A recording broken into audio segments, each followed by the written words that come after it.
Денеска сме дојдени да ви кажеме она што веќе го знаете, она што многу пати сме го зборувале и она што многу пати сме го пишувале.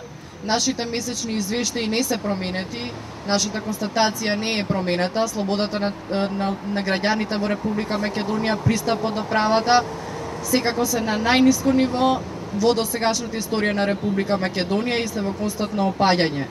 Заплашува фактот што и овогодишниот овој последнава година, односно 2013, моментално го подготвуваме извештајот за минатата година и немам да ви кажам нешто ново. Односно, работите не се променети, напротив, се влошени. Се уште имаме политички затвореници, дури нивниот број се зголемува. Слободата на медиумите секако е загрозена и оваа година ни е во фокус. Во однос на дискриминацијата, досега немаме забележано група на граѓани кои што или пак индивидуи кои што не се соочиле со проблемот на дискриминацијата.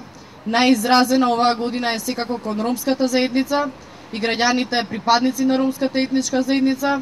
Флагрантното кршење на нивните права и неовозможувањето на слободата на движење и напуштање на државата, одземањето на нивните патни исправи.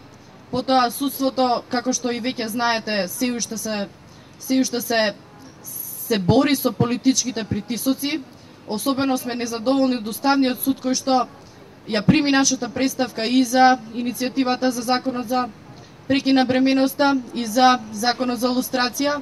Секако немаме одговор се уште и во тој поглед, така да немам што да ви кажам ништо ново. Едноставно да ги читам извештаите на Хелсинскиот комитет кој што месечно ги издаваме. Навистина немам ништо ново да ви кажам. Нема подобрување, немам што да пофалам. Многу ми е жал што како и секогаш и на секој настан сме во овој број.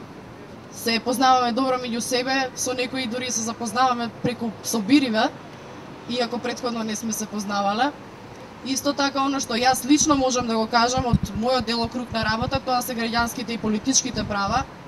Јас ги мониторирам протестите во Република Македонија кои што се случуваат и можам да ви кажам дека во тој дел, освен полициската бруталност која што е изразена и смеќавањето на јавните собери, се повеќе се користи тактиката на пријавување на граѓаните од страна на полицијата, иако во суштина реалноста покажува дека тие им ги прекршиле правата.